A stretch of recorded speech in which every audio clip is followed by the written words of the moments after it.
আমরা যখন কোনো যন্ত্র কিনি, সেই যন্ত্রের সাথে একটা নির্দেশিকা বই দেয়।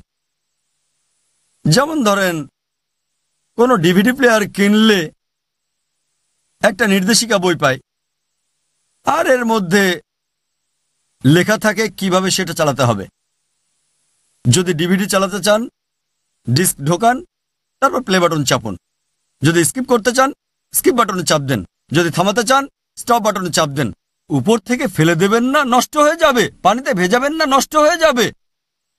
এই সব কিছু বিস্তারিত নির্দেশিকা বইয়ে দেওয়া আছে। তাই কোনো যন্ত্র কিনলে এর সাথে নির্দেশিকা বই দেওয়া হয়। আর যন্ত্রটা যত বেশি জটিল হয়, নির্দেশিকার গুরুত্ব তত বেশি থাকে। তাই মানবজাতিকে যদি যন্ত্র বিবেচনা করেন, আমার মতে পৃথিবীর বুকে এটা সবচেয়ে জটিল মেশিন। আপনার কি মনে হয় না এর জন্য নির্দেশিকা দরকার? আর মানবজাতির জন্য নির্দেশিকা বই হচ্ছে এই পবিত্র কোরআন। পবিত্র কোরআন সর্বশেষ ও চূড়ান্ত নির্দেশিকা বই মানবজাতির জন্য।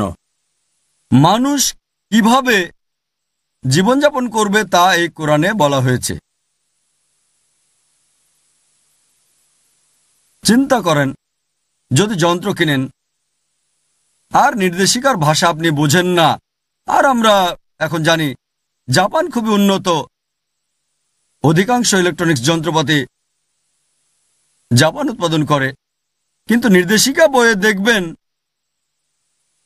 আমরা যে ভাষা বুঝি সে ভাষাটাই দেওয়া আছে। হতে পারে জাপানি ভাষার নির্দেশিকা, তবে পাশাপাশি এটার ইংরেজি অনুবাদও সেখানে আছে। যদি ইন্ডিয়াতে কেনেন, দেখবেন হিন্দি অনুবাদও সেখানে আছে। তাই যখনই এই যন্ত্রটাকে বুঝতে চাইবেন, হোক ডিভিডি প্লেয়ার, হোক ওয়াশিং মেশিন, যেটা বোঝেন সে ভাষাতে নির্দেশিকা পড়বেন আপনি। মানব জাতির নির্দেশিকা বইটা কি পড়তে চাইবেন না? আমাদের স্রষ্টা আল্লাহ সুবহানাহু ওয়া তাআলা কি বলেছেন মানব জাতির জন্য সর্বশেষ ও চূড়ান্ত নির্দেশিকা বই পবিত্র কোরআনে। আমাদের এটা অনুবাদ করতে হবে না, ইতিমধ্যে অনুবাদ করা হয়েছে।